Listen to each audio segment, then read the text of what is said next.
lived up to their part of the bargain. We have to do everything we can to live up to ours. All right, I'll draw up a schedule of interviews and I'll tell everyone to cooperate. And Major, when you're with the Romulans, try to be diplomatic. I'm always diplomatic. That is the most ridiculous thing I ever heard, and I resent the implication. You seem very agitated for someone who's proclaiming her innocence. Indeed, your emotional state would seem to indicate that our theory is correct. Why were you in Odo's quarters when the ship was attacked? We were talking. About what? It's personal. Do you often have personal talks with the changeling? Now, what business is that of yours? We are trying to determine the nature of your relationship. You are the only member of the Defiant's crew who was not taken prisoner. Why? Did the Founders believe Odo would react badly if you were harmed? Has Odo ever shown any kind of physical interest in you, Major? That's it. You can rip the cloaking device out of the Defiant right now. I am not answering any more questions. And I suggest you avoid asking Odo those questions, or you may just find yourself on the other side of that bulkhead floating home.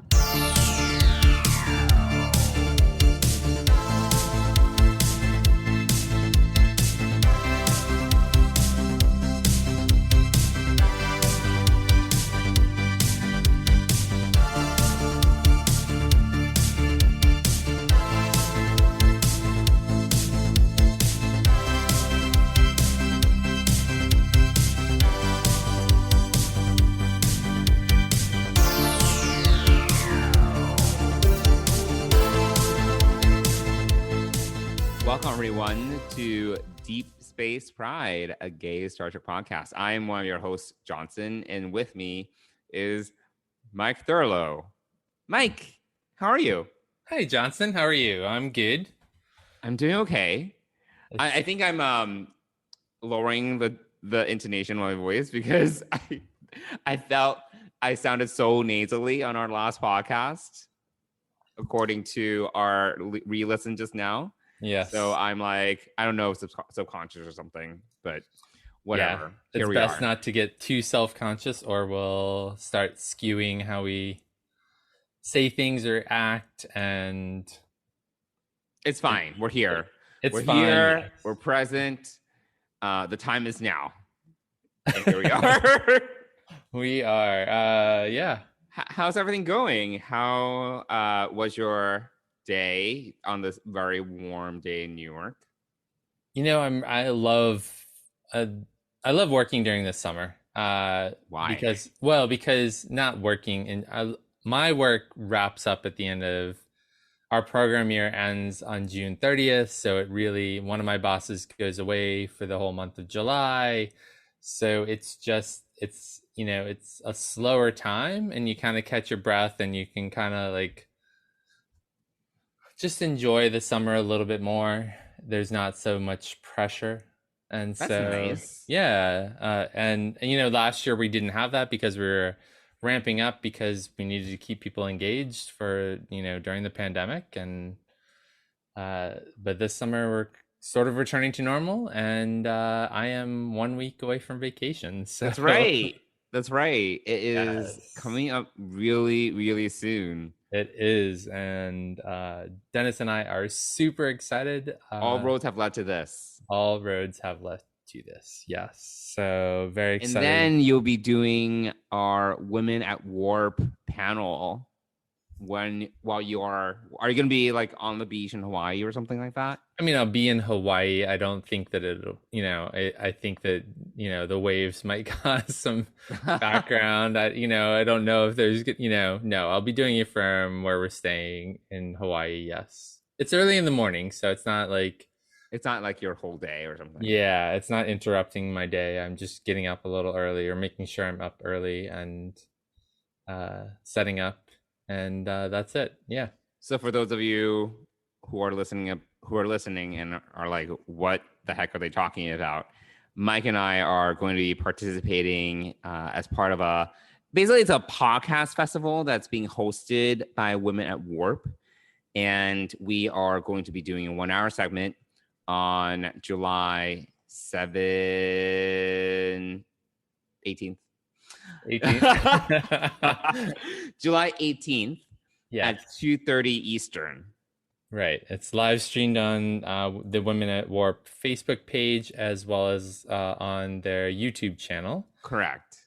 And yeah, we'll be doing it live. Hopefully we can get some questions or get some thoughts to be shared during the episode. I've never done a live podcast. Oh no, we did it with Aaron. We just did one like a week ago. We did one with Aaron. That's right. Yeah, an Infinite Trek. But we weren't running it. We were like, I feel like this is just the two of us. Just like I was coasting. I was like, I'm just gonna let Aaron take care of this. I'm just gonna be here and say things. Right.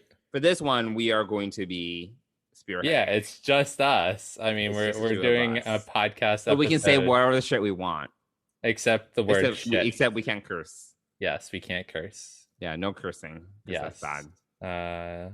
Yeah, we want to keep young people watching. There might be some young people watching. Never know. So yeah, And what is our topic, Mike? Since you were the one to put that together. I have it here on a sticky somewhere. Okay. Or not anymore. I don't know.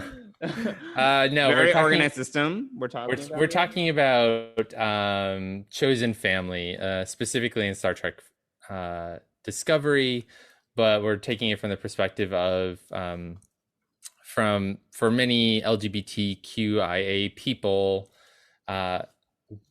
we have to kind of build our own family and our own community around us. Because of the way society is and sometimes even the way our families are. And so we're going to talk about discovery and how we see that through that lens. Don't go into any more detail because we still need to figure it out. Yeah, we're still working it out, but we're still working out our outline. Yes. But yeah, so we'll be live for an hour and you can watch us and comment, and there's a chat going on. I don't know how we're going to keep track of all of this. Oh, I don't know about that. I don't think I multitask and pay attention to you. And me to keep you in line and make sure that you don't break any of the rules. Oh, geez. There's so many rules. There are. You have to be really well behaved. Well behaved. I know how to be well behaved. I am tactful all the time. Are you? Am I? Well, there we are. So that's a little bit of a plug for our Women at War panel. So we hope that you all tune in. And there's a bunch of podcasts out there. It's that whole weekend. Yeah, it's a whole weekend. Yeah. I think the Sci-Fi Sisters, who are also on the Trek Geeks podcast network, are doing a panel as well. Correct. And it's basically called the IDIC Festival, I want to say. But go to our social media and check it out. You'll get the links, and you can find out where we'll be. It's Did we provide the links? Did you provide the links? It's on the social media. Our social media? Yeah. Oh. Well, it was on our story. I'm sorry. We're gonna have to. Someone who's in charge of social media, which is not me, needs to. I saw you post it to our stories. I saw that. Yes, I did. Job, Mike. Look at you sharing to our stories. Yes. So it's on our story. It was on our stories. It won't be as you listen to this. So we'll have to put up a social post about it. Ugh. And they gave us assets, so you don't have to do anything but post it. It's not that hard. It's fine. It's fine. Well, everyone can look forward to that on Sunday, and you can listen to us banter for an hour live. Yes, and tell us how crazy or not crazy. Oh, crazy is one of those words we can't use. We can't use the word crazy. We cannot. How wonderful we are. All right. Nice save. So we have that going on Sunday, and then over the weekend we recorded a bunch of episodes. We banked a few episodes because you're not going to be here. I'm not. So our listeners can look forward to going back in time when we release those episodes in sequence when you're on vacation. But we continue the underappreciated episodes of Deep Space Nine. So we had some great chats about some really good episodes coming up. Yeah, it's actually crazy. So we recorded 3 episodes. So that will take us through season 6, and then you come back. We have one episode, and then we're at Las Vegas. We're in Las Vegas for the 55-year mission celebration, whatever. And then Lower Decks premieres. And then the year is over. Then what, no, I mean, so Lower Decks premieres while we are in Las Vegas. Correct. And so while we are traveling to Las Vegas and while we're out there, we'll try to post some social media things out there as Deep Space Pride travels to Las Vegas. See us try not to kill each other live in person. You're gonna be like waiting in line for all these things, and I'm just gonna be there waiting with you because what else am I gonna do? Right. I don't know that I'm gonna be waiting in a lot of lines. I mean, I have. Aren't you gonna do like photo ops and like autographs? I'm gonna choose one or two. I'm not gonna go overboard. And tchotchkes and things. A few. I'm not gonna go overboard. One of the things, if dear listener, if you are a fan of the Trek Geeks podcast, they've been doing these little convention planning things, and I've been listening to that too. Yeah, it's been actually really helpful. And one of the things that they did say was, have a budget. I think one of the pieces of advice was go to the supermarket. I was like, bullshit. I'm gonna put together a sandwich. I'm not doing this nonsense. Yeah, no. I mean, the only thing I could think of from that would be water, but whatever. Water would be the only thing I would want. Yeah. I mean, I'm not gonna go grocery shopping. We're from New York, so we're used to eating out. It's just gonna be a weekend of eating out. But everyone has different budget levels. I'm just saying I have zero desire to go to the supermarket to get some. Sure. Yeah, no, it's great for some people. I don't want to go to the supermarket. All we need is water. And there's a 24-hour Starbucks there, so... What? Yes. Really? Yes. Oh, my God. Yes. Oh, my God. I didn't know that. That's amazing. So we have coffee, and we need water, and then does New York have a 24-hour Starbucks? No. Oh, my God. Yeah. That's amazing. Yeah. Not that I'm aware of. I don't know. I love Starbucks. Yeah. I mean, so do I. So... I guess we have 24-hour 7-Elevens or we have a lot of bodegas and whatnot. Yeah. So that's fine. But also, of course, why wouldn't Starbucks be open 24/7? You have makes sense. People who want to stay awake and play and gamble all night long need coffee. So yeah. So there's that. All we need is water, and that's and we'll go out to eat. That's it. But yeah, so going back, I'm just gonna set aside a certain amount of stuff. I don't want to overdo it. I want to relax. I want to meet people. I want to just chill out and have fun. And I don't want to be. I hate waiting in lines here in New York. So why would I want to go to Las Vegas and stand in lines? Although I've done photo ops. Yeah. I've done that. I have done that. I've done that at New York Comic Con. So yeah, it's something to look forward to. Yeah. I have some thoughts on. The funny thing I was thinking about. I haven't checked on the website yet, but I think we talked a little bit about it. Like, we're watching a lot of Deep Space Nine. We're seeing Jadzia. I love Terry Farrell, so maybe I'll get a photo op with Terry Farrell. That's who I was thinking of. The other person that I think would be cool to meet is Anthony Rapp, who plays Paul Stamets on Discovery. So I think that would be, maybe a good autograph to get. Maybe even a selfie with Paul Stamets. That'd be cool. I didn't know until I listened to the podcast, the Trek Geeks podcast, that you have to pay for these. Oh yeah. Photo ops. I didn't know that. Yeah. I've never been to a convention, so I have no idea. Yeah, I mean, I knew that. I mean, I knew that from going to many, many years of New York Comic Con. So yeah, I have Nichelle Nichols autograph. I have a Your Teeth Are Fine. Continue. I have a picture with her as well.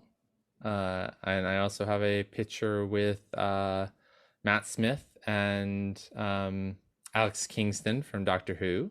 Oh, I was like, when was Matt Smith in Star Trek? And He then I wasn't. remember you were talking about Comic-Con. Yes, I'm talking about New York Comic Con and Doctor Who. So I paid for them. I got an Alex Kingston autograph. I've gotten a Peter Capaldi autograph as well. So Cool. So yeah. So anyway, so looking forward to Las Vegas, but I'm just gonna do a few things, and just be chill about it, because it's gonna be, it's your first convention. It's my first Star Trek convention, and it's just gonna be, it's a little overwhelming, even though it's probably less overwhelming than it would be at, pre-COVID. Mm-hmm. I think it's still gonna be a lot. And it's gonna be a lot. So yeah, but we're looking forward to it, and yeah, we'll post some social media pics of us out there, or getting out there. 2 go out, only 1 returns. Are we gonna chronicle the whole thing? Are we gonna what? Like chronicle the whole thing, like every step of the way? I mean, you're really good with social media. I'm okay. I'm all right. What do you mean you're all right? Every dinner you go to with one of your friends, which this past weekend was at least 3 or 4 dinners. You didn't do a picture with me, but every other dinner that you went to. No, I meant to do a photo with you, just the 2 of us kind of recording the podcast, and I totally forgot. There was a lot going on that day. It was like a lot of podcasting. So it was a lot of podcasting. We had a little technical trouble at the beginning, so we did. I was just like waiting for things to happen. Yes, which you could have done social media about, but fail. You were swiping on Tinder instead. I was. It's true. Anyway, why don't we get back on track? Because I feel like we've gone down this rabbit hole of I don't even know, of random shit to talk about. So why don't we first start with what we've been both Star Trekking this week? And you people, you're all astronauts on some kind of Star Trek. So, Mike, why don't you start? What have you been watching? Well, I watched a lot of Deep Space Nine to get ready for our podcasting extravaganza, or whatever you want to call it. So I've been watching 7, right? Well, so then, at the end of it, we were like, oh, what are we going to watch for season 7? And so that's when I started looking at that, and I started with a season 7 episode, and then I'm gone back to the beginning of the season 7 to watch the opener and a couple of episodes. So I'm sort of doing what I did with Enterprise, but now I have to, as we talked tonight, I have to switch gears and go and watch some Discovery to get ready for our panel. Oh my gosh, it's been so long since I watched Discovery. It has been. Not as long as it's been since I've watched Deep Space Nine, but right. And then I did finish. I don't know if I mentioned it before. I think I did. I finished season 2 of Enterprise, and I think I was at the 1st or 2nd episode of season 3, and you kind of stalled at season 3. I did stall, which was not unexpected, right?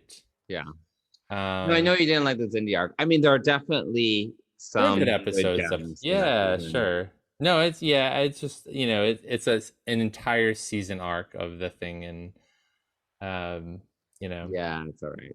I mean, the thing is, but there are plenty of episodes that you watch this, and you're like, this could be another season. Like, it doesn't really matter.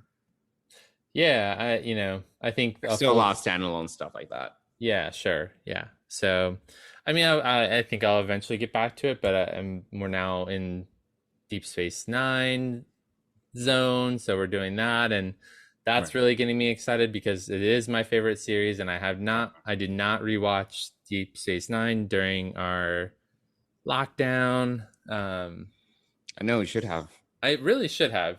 That's what when I'm talking to my kids years from now and they say, Dad, what did you do during the pandemic? Or what didn't you do? What do you regret about the pandemic? I'm going to say that I didn't rewatch Deep Space Nine. All right.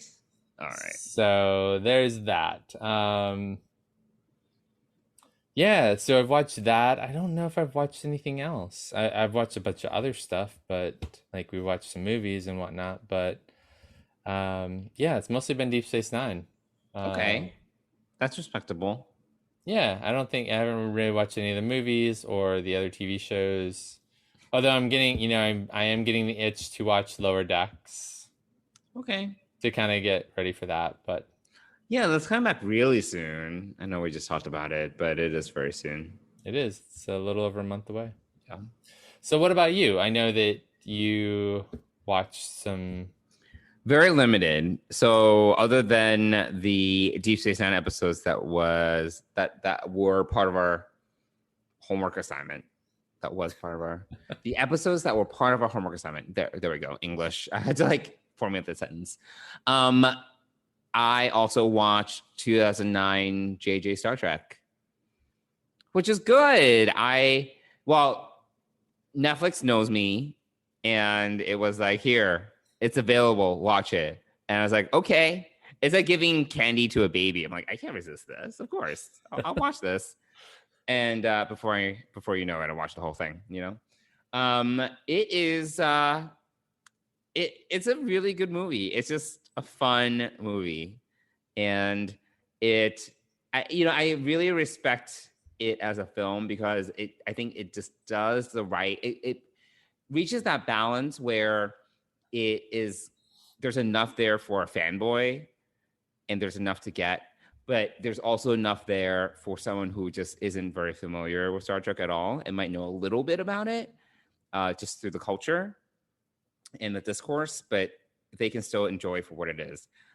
They did a great job with it. I think in terms of marketing and then setting out to do what it was supposed to do, which was introduce a new audience to Star Trek, it did the job really well. Because I really like that movie a lot. It's just fun. It's just a fun movie, easy to watch, great music, good cast. So they did a great job with that. Yeah, my only problem with that movie is the Romulan ship is just the Narada. You're not a big fan of it. I am not. It just seems so it's it's like a J.J. Abrams monster. It's but I think it was supposed that I think that's what they wanted. They wanted to be very, very alien and imposing and scary looking. So no, it is a great movie, and the music is phenomenal. Michael Giacchino. Yes, Giacchino. I thought it was Giacchino. I don't know how to say his name. I don't know. I don't either. It is a great soundtrack for sure. Definitely really good music, and and you're right. I do like some of the backstory. I like the Vulcan, Spock's background is explored a little bit. Kirk's bad boy background is explored a little bit. And it's good to know that Nokia is going to be around then.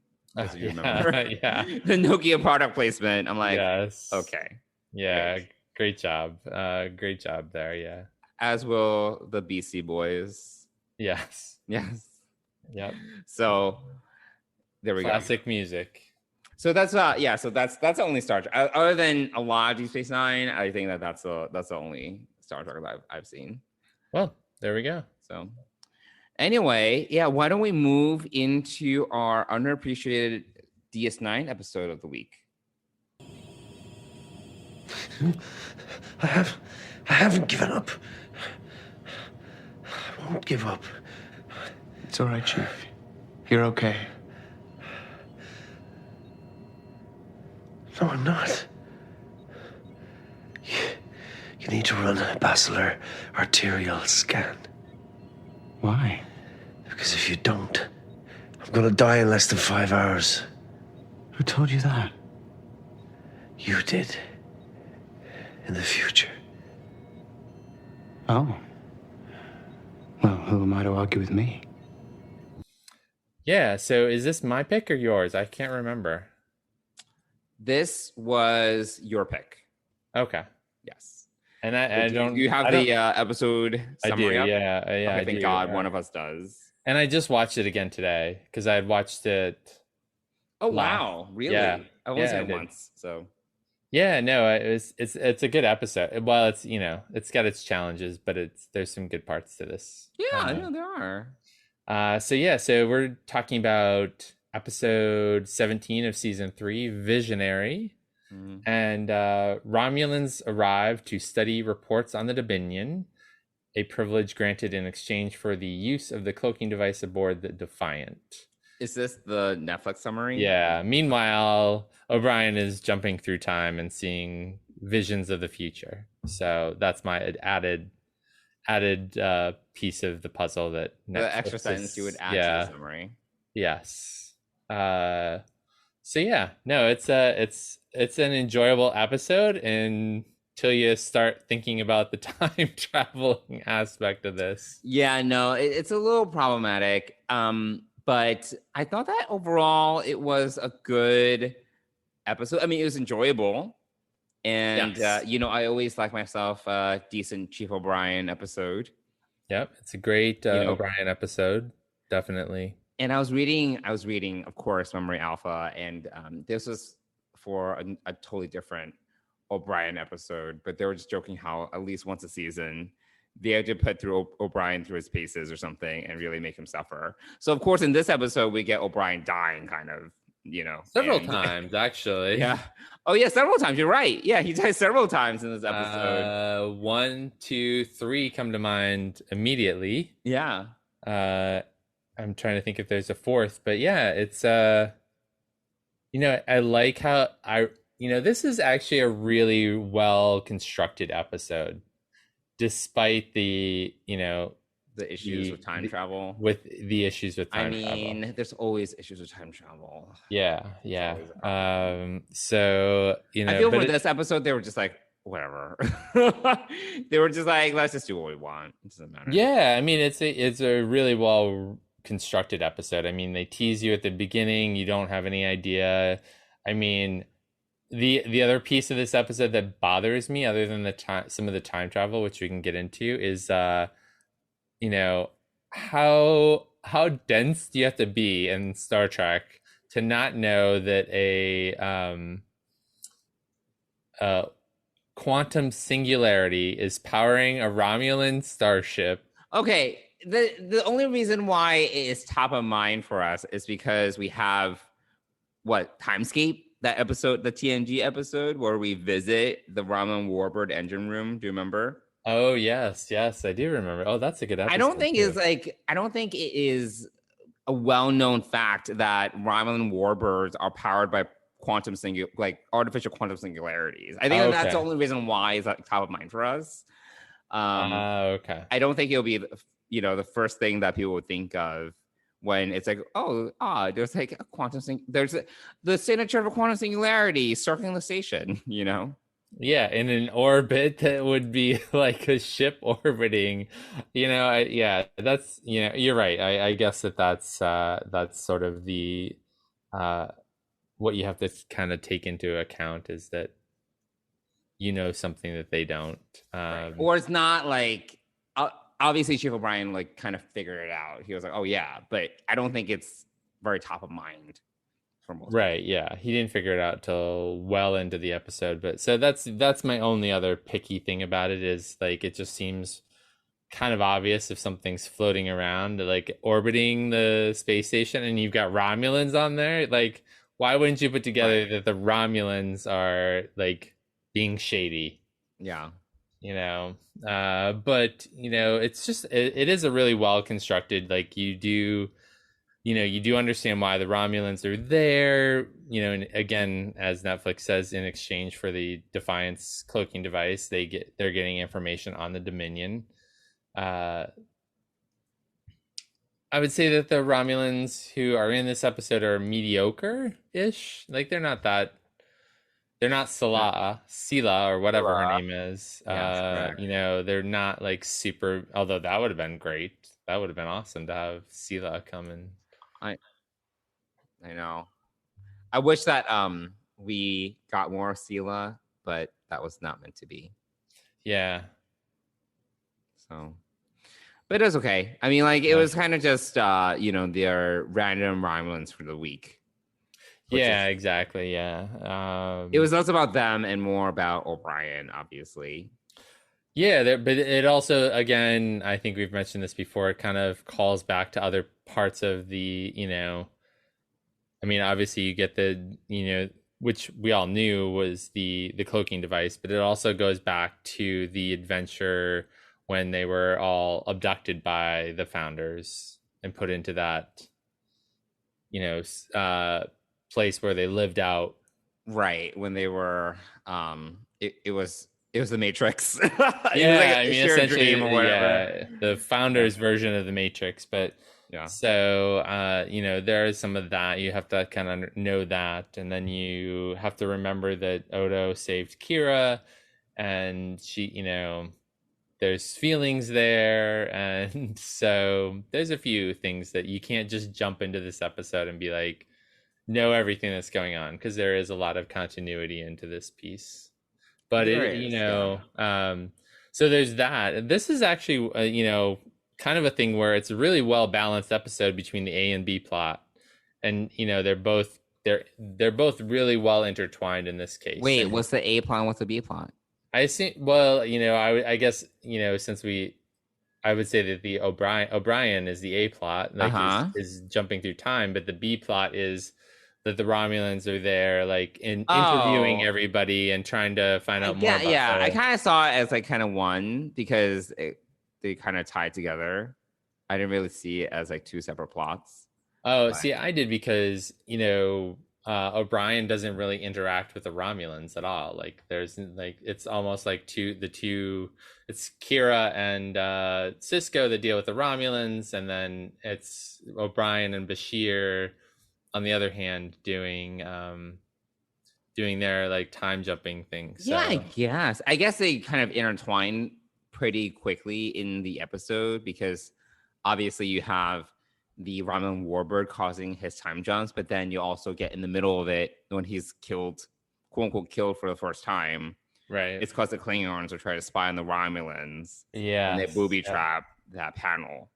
But you don't know it's the Klingons till well into later in the episode. So. Sure. But I'm just saying that they kind of, it all kind of ties together. Yeah. I guess it does start as two disparate plot points, but then they kind of.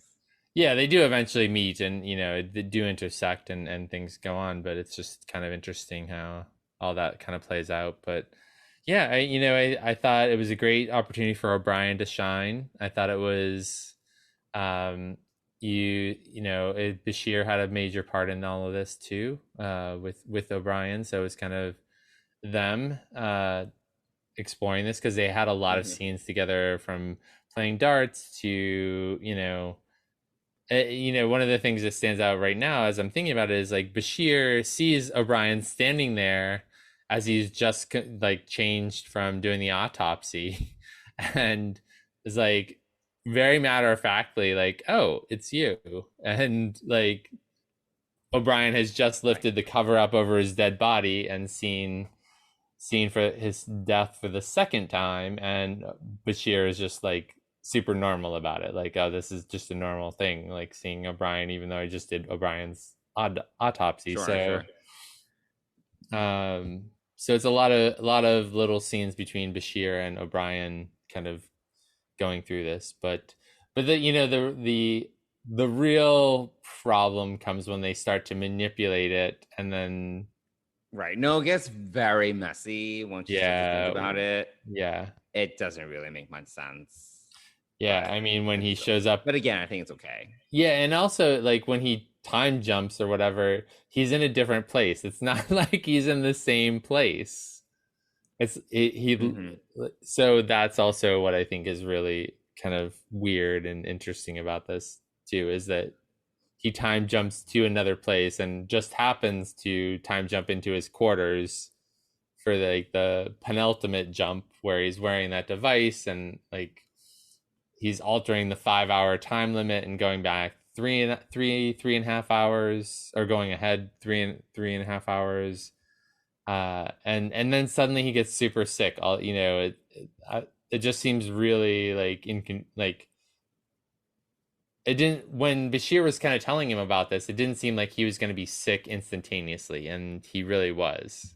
Right, the radiation poisoning. Yeah, That's pretty fast. so it happens pretty fast, and then And then he's dead.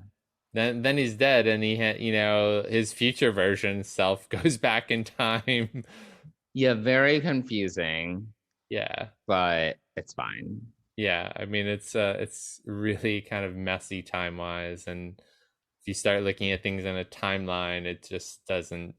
But it's a good romp. It's a good storyline, and it reminds me of do you remember in Voyager Deadlocked?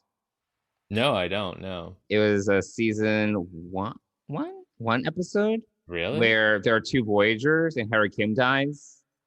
And then that's not season 1. That's much further. No. It was season 1 or 2. Really? Yeah. Wow. Not been 2. But yeah, that's when Harry Kim dies. It's like, he flies into space, and then the alt Harry Kim comes on board. Yes.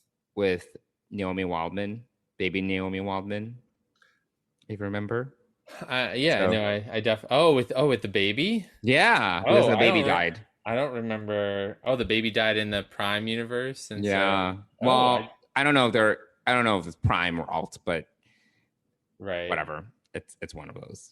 Interesting. No, so, I don't remember. That was another example where you kind of have a major cast member or major character die, and then get replaced with some sort of. In this case, I guess it's a temporal replacement, while the Harry Kim situation is a quantum replacement. Thank you, science major. Well, I think that there was like a follow-up book to this, like a Voyager novel, like one of the pocket novels, where the fact that Harry Kim and Naomi Wildman are technically out of quantum sync with everyone else, that they are able to kind of like save the day or something like that. I don't remember. Huh. Which I thought was interesting. But anyway, now we're veering off. But this is another case where you kind of have like an O'Brien from the future, like a few hours from season 2, Voyager, by the way. Okay. Well, no, I was correct. It was, you were early Voyager. Early Voyager. Towards the end, episode 21. So yeah. Yeah. So it's, in this case, he's only 3.5 hours older than the original O'Brien. So it's not quite, the same. So it's I think the way that it all comes together and gets solved, he sees the station destroyed, which is pretty cool. Oh yeah, no, they like totally blew up like a model or something. Yeah, they had to. Yeah. Back then they had to. Yep. No, I like how the episode escalated like that. The stakes were ever higher as we kind of go along. Definitely. Yep, it definitely. And then you end up with a scenario where the station blows up and the wormhole collapses. This is great. Yeah. The one thing you don't get to see that would have definitely happened in order for the whole story to kind of follow the plan that the Romulans had is that all 3 of those runabouts would have been destroyed by the Romulans. Probably. All the 3. What about the runabouts? So the Romulans, in order for their story to be, accurate or whatever. Oh, I see. They can't let anybody there be any survivors. Yes, exactly. So that's the only piece that you don't really see in that alternative future. But I do. Yeah, it does escalate. I do like when Cisco comes in with Kira and Odo into the conference room. They let Quark out, and then they're like, I've got 50 photon torpedoes aimed at your ship. And I think that would have been great to see, see some damage done to the Romulans. It blows the Romulans.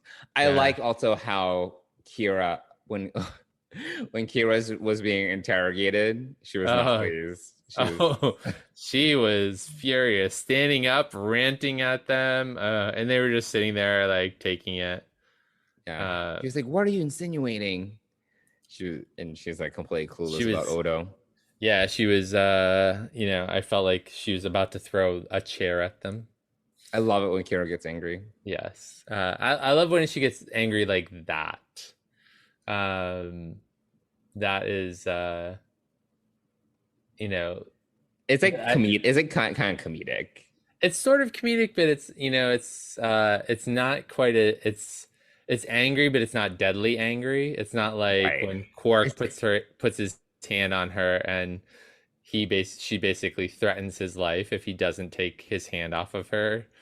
You'll never have that hand again. That sort of deadly force. She's just, angry and like, and then she goes and talks to Odo about it, and he's like, "Where did they get that idea from?" Right? Yeah, he's trying to be nonchalant about it. Yeah. So it's there's and there the whole this is where the dartboard in Quarks gets introduced. So that's kind of cool. Yeah, and it's also interesting because you get to like the future. Well, obviously throughout this whole thing, one of the things that kind of happens is that the time traveling O'Brien gets to interact with his future self. Mm-hmm. And like it's just not confusing at all, but yeah, and you see the first couple of times you see it from the perspective that you just saw before. I mean, they did some really good camera work, especially with the brawl in the bar. Like each time that he saw it from like it's shot from one of two different angles, so you know which O'Brien is. I thought they did a really nice job with that.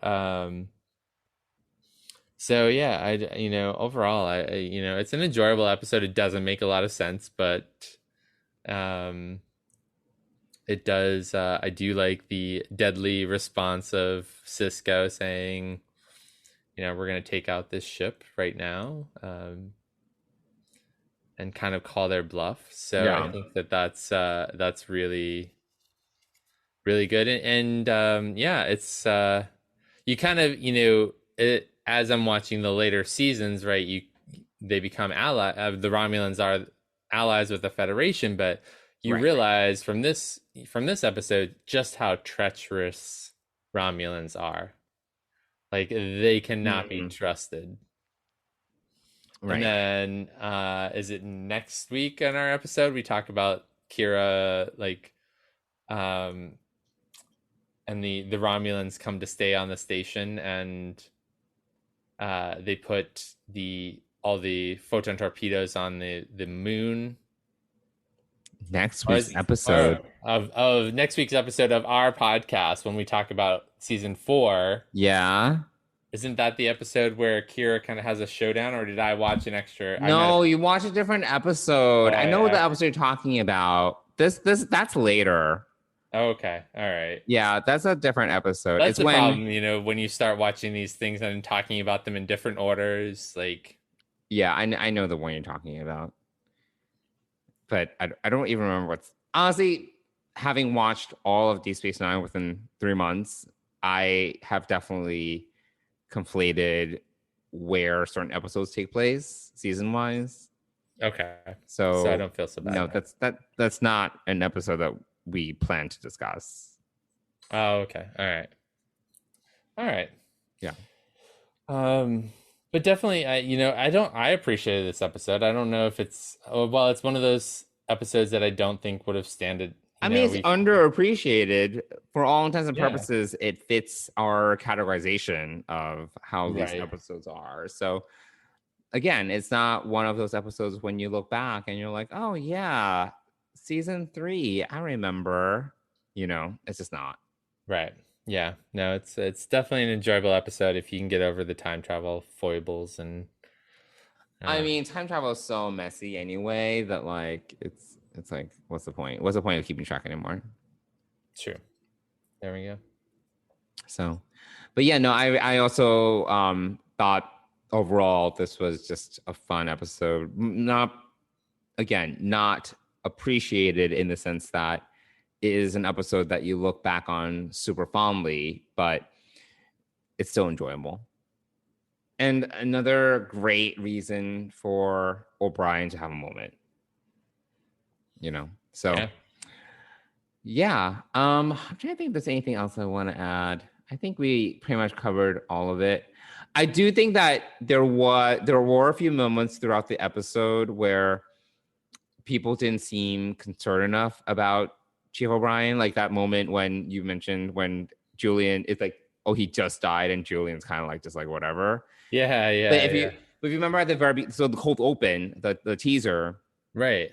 O'Brien is just unconscious, right? Because yeah. And Kira comes up. Kira doesn't even be like, "Oh, Chief, how you doing?" Kira's just like, "There's something going." Like she just, she's just like the Romulans. She doesn't even ask O'Brien how he's doing. Like, true. She doesn't give a shit. Like no one gives a shit about Chief O'Brien.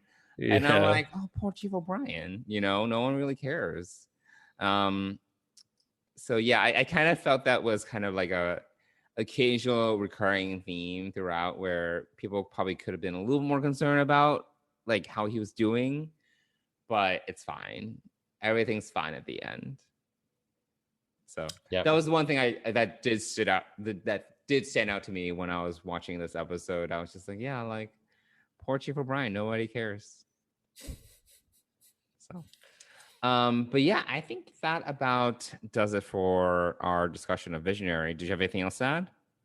No, I think it's enjoyable. I enjoyed watching it twice. Once last week and once this week. So I did not need to see it twice. I mean, I enjoyed it, but I had so much else to watch when it comes to Deep Space Nine that I was like, it's all right. Well, no, that's why. I mean, I've been watching too much Deep Space Nine, and obviously I'm getting like all my things. You're just starting to conflate episodes, yeah. Yeah. So anyway, cool. That about does it for this week's episode. Mike, what are we talking about in our next episode? We are talking about season 4's Return to Grace. That's right.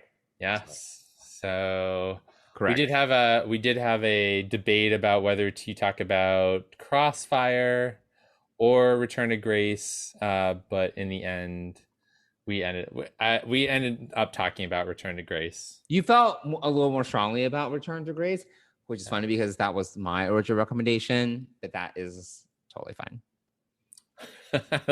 Hashtag basically someone wants credit for choosing that episode. Yes, I get all the credit. Oh, right. Well, there you go. Every DS9 episode, honestly, it's very watchable, very watchable, and you can probably always have a conversation around any of them. So yeah, there we are. Cool. So Mike, do you want to give a quick shout out to our sponsor? Yes. As many of you know, Fansets is one of the sponsors of the Trek Geeks podcast network and Deep Space Pride. And as we're recording this on Wednesday, July 7th, this Friday, July 9th, they are supposed to be doing they have a super secret special release coming out, and so definitely go and check it out. Check out their social media, follow Fansets on Instagram or Twitter, or just go to fansets.com. They have a ton of great pins there, and they are doing this whole magnetic pin, full-size magnetic pin collection that's slowly coming out, so that's really exciting. But go to fansets.com, throw a bunch of pins into your cart. If you buy all the pins, there are a lot of pins, so I don't know if you want to buy all of the pins, but that would be really expensive. That'd be great for Fansets, but I don't know that you need all of the pins. But pick out your favorite pins.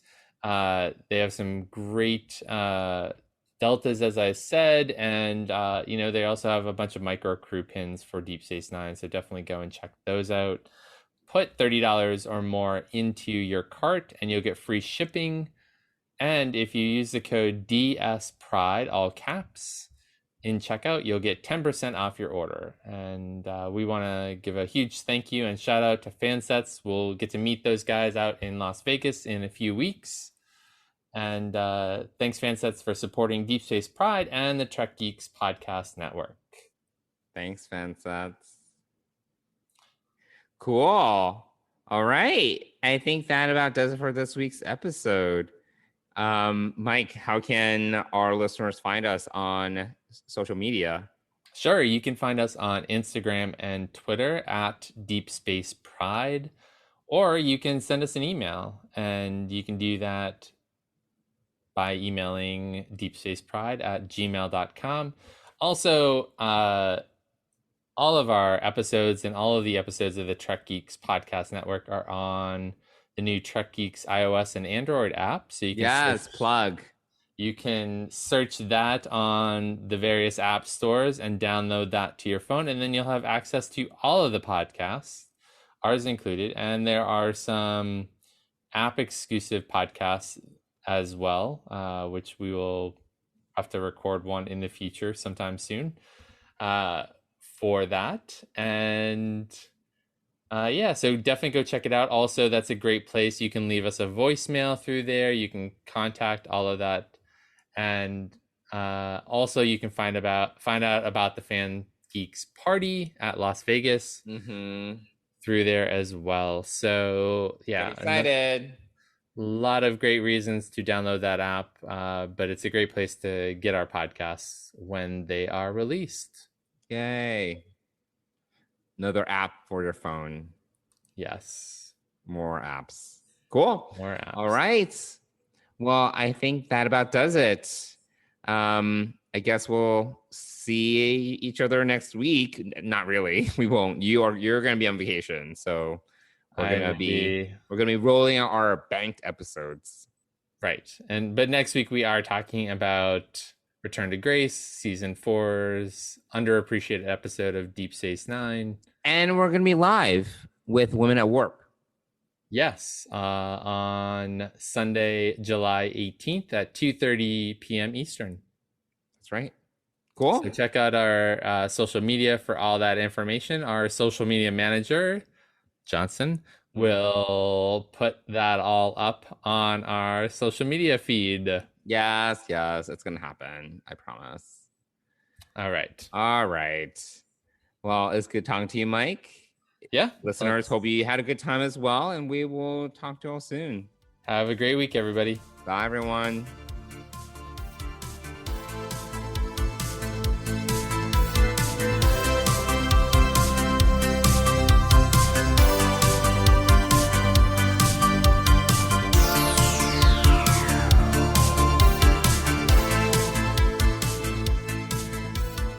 Deep Space Pride is a production of Coconut Media Works. Executive producers Bill Smith and Dan Davidson. For more great Star Trek discussion, discover the other shows of the Trek Geeks podcast network at trekgeeks.com or find us in Apple Podcasts, Spotify, or your favorite podcast app.